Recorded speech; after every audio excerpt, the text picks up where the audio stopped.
तो अगला सवाल जिसको हम सॉल्व करने वाले हैं उसका नाम है रिवर्स अ स्टैक। सवाल कुछ ऐसा है कि हमें इनपुट में एक स्टैक दिया होगा जिसके अंदर कुछ एलिमेंट स्टोर्ड होंगे, जैसे 1 2 3। ये हो गया हमारा इनपुट स्टैक। हमारा आउटपुट स्टैक वही सेम स्टैक होना चाहिए, बस इसमें जो एलिमेंट्स का ऑर्डर है वो उल्टा हो जाए। यानी ऊपर अगर 3 था तो अब 3 नीचे आ जाए, फिर 2 आ जाए, फिर 1 आ जाए। तो सारे के सारे एलिमेंट्स जो हैं वो कंप्लीटली रिवर्स हो गए हैं, स्टैक हमारा रिवर्स हो गया है। अब इस सवाल को करने के बहुत सारे तरीके हैं, जिनमें से सबसे सिंपल तरीका होगा कि हम एक नया स्टैक ले लें। अब एक एक करके पुराने स्टैक के एलिमेंट्स को बाहर निकालें और नए स्टैक के अंदर डालते चले जाएं। तो एक एक करके जैसे ही एलिमेंट्स आएंगे वो इस स्टैक में कंप्लीटली उल्टे ऑर्डर में जाकर ऐड हो रहे होंगे। तो इस तरीके से 3 2 1 हमें रिवर्स ऑर्डर मिल जाएगा और इस नए स्टैक को हम एज आउटपुट स्टैक रिटर्न कर दें। पर इसमें छोटी सी प्रॉब्लम ये है कि हमने एक्स्ट्रा मेमोरी यूज कर ली। एक्स्ट्रा मेमोरी कैसे यूज की? इस नए स्टैक को बनाने में हमें लगी एक्स्ट्रा मेमोरी। इसीलिए हम जिस तरीके से इस सवाल को सॉल्व करेंगे उसमें लगेगा हमें big of n time with constant memory. यानी हम कोई एक्स्ट्रा स्टैक नहीं बनाएंगे, हम कोई एक्स्ट्रा मेमोरी यूज नहीं करेंगे in form of array list, link list, arrays या किसी भी और फॉर्म में। तो जब भी हमें स्टैक के ऊपर कुछ ऐसे ऑपरेशंस करने होते हैं जिसमें डेटा पे मॉडिफिकेशन हो रहा होता है, तो यूजुअली काफी सारे सवालों में क्या टेक्निक रहती है, अगर हम एक्स्ट्रा मेमोरी नहीं यूज कर पा रहे तो फिर हम रिकर्जन को यूज कर रहे होते हैं। जैसे पिछले कुछ सवालों में हमने रिकर्जन को यूज किया, वैसे ही उसको यहाँ भी यूज करेंगे। कैसे यूज करेंगे? काफी सिंपल अप्रोच रहेगी। रिकर्जन के लिए सबसे पहले सोचते हैं कि हम अपनी प्रॉब्लम को छोटे टुकड़ों में कैसे बांट सकते हैं। जैसे हमारी प्रॉब्लम अभी है कि हमें एक गिवन है स्टैक जिसके अंदर कुछ कुछ एलिमेंट स्टोर्ड हैं और हमें क्या करना है, इन एलिमेंट्स को करना है रिवर्स। अब हमारे लिए 3 एलिमेंट्स वाले स्टैक को रिवर्स करना जितना मुश्किल होगा उससे थोड़ा सा कम मुश्किल होगा एक 2 एलिमेंट वाले स्टैक को रिवर्स करना। यानी अगर हम इस स्टैक को रिवर्स करना चाहें जिसमें सिर्फ 1 और 2 है, 3 को हमने बाहर निकाल लिया, तो इसको रिवर्स करना ज्यादा आसान होगा। अब इसके भी कंपैरिजन में और ज्यादा आसान होगा इस स्टैक को रिवर्स करना जिसमें सिर्फ 1 है और जिसमें से हमने 2 को बाहर निकाल लिया है। इससे भी ज्यादा रिवर्स करना आसान पता है क्या होगा? एक खाली स्टैक। खाली स्टैक को रिवर्स करना आसान होगा सबसे ज्यादा। क्यों? क्योंकि उसके अंदर कोई एलिमेंट ही नहीं है, तो हमें कुछ रिवर्स करने की जरूरत नहीं है। ये एक ऑलरेडी रिवर्स्ड स्टैक है। अब क्या करना है? वापस से इन एलिमेंट्स को अपने स्टैक के अंदर डाल देना है। पर इन एलिमेंट्स को हम इस तरीके से वापस डालेंगे कि हमारे जो एलिमेंट्स है ना वो रिवर्स्ड ऑर्डर में डलते जाएं। तो हम पहले क्या करते थे, हम यूजुअली पुश करते थे एट टॉप, पर अगर हम हर एक सिंगल एलिमेंट को बॉटम पर पुश करते निकल जाएं तो फिर क्या होगा? उससे जिस ऑर्डर में उनको पुश होना चाहिए उससे तो वो ओरिजिनल ऑर्डर में चले जाएंगे, पर अगर हम पुश एट बॉटम कर दें तो फिर वो रिवर्स ऑर्डर में चले जाएंगे। इसका एग्जाम्पल देखते हैं इसी क्वेश्चन में। सबसे पहले हमें पुश बैक करना होगा वापस से 1 को। तो 1 को बॉटम पे हम पुश करेंगे, टॉप पे नहीं। 1 को बॉटम पे पुश किया तो 1 आ गया यहाँ पे। अब पुश करेंगे 2 को। 2 को भी टॉप पे पुश नहीं करेंगे, 2 को बॉटम पे पुश करेंगे। अगर 1 ऑलरेडी था, यानी ये 1 ऑलरेडी था और 2 को बॉटम पे पुश करना है, तो 2 अब बॉटम पे आ जाएगा और ये 1 चला जाएगा ऊपर। तो स्टैक कुछ ऐसा होगा। अब आप देख पा रहे हैं कि इन दोनों के अंदर ये स्टैक इस स्टैक का कंप्लीटली रिवर्स्ड पार्ट है, ये स्टैक इस स्टैक का कंप्लीटली रिवर्स्ड पार्ट है। और अगर एक और स्टेप हम आगे बढ़े, यानी अब हमें 3 को पुश करना हो अपने स्टैक के अंदर, तो उसको बॉटम पे पुश कर दिया। 2 और 1 उसी पोजीशन में ऊपर रहेंगे और हम नोटिस करेंगे कि फर्स्ट वाले स्टैक का कंप्लीटली रिवर्स्ड पार्ट है ये हमारा एंड आउटपुट। तो ये बन जाएगा हमारा आउटपुट, ये था हमारा इनपुट। तो इस तरीके से अगर इसी सेम प्रोसेस को हम रिकर्जन से विजुअलाइज करें तो बहुत ही सिंप्लीफाइड प्रोसेस होगा। प्रोसेस कुछ ऐसा होगा कि हमारे पास स्टैक है, उसके अंदर फर्स्ट कॉल में हम ऊपर जाते जाते क्या करेंगे, हम ऊपर जाते जाते अपने एलिमेंट्स को अपने स्टैक से बाहर निकालेंगे।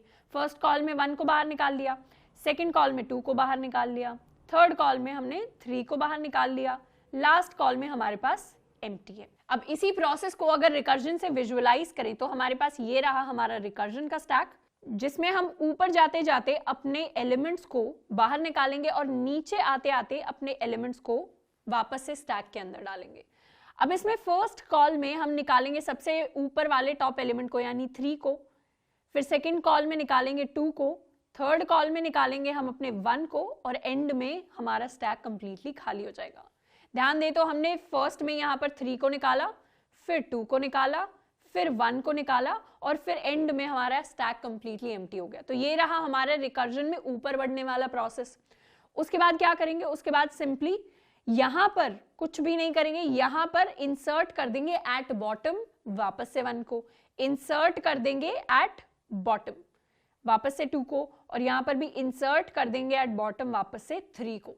तो इस तरीके से हमारा प्रोसेस कैसा रहा, ये वाला। वापस आते हुए हम ये 3 स्टेप्स कर रहे होंगे जिसमें हमारा जो आउटपुट स्टैक होगा वो कंप्लीटली हमारे इनपुट स्टैक का रिवर्स्ड वर्जन होगा। तो इस तरीके से रिकर्जन का यूज करेंगे। अब इसका कोड लिखकर समझते हैं कि एक्चुअली ये पॉसिबल कैसे हो पाएगा।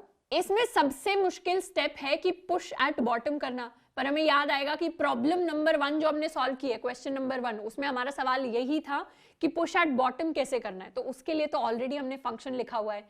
ये वाला हमारा फंक्शन था पुश एट बॉटम के लिए, जिसके अंदर हमारे पास चेक्स लग गए थे कि एम्प्टी है तो डायरेक्टली पुश कर देना है।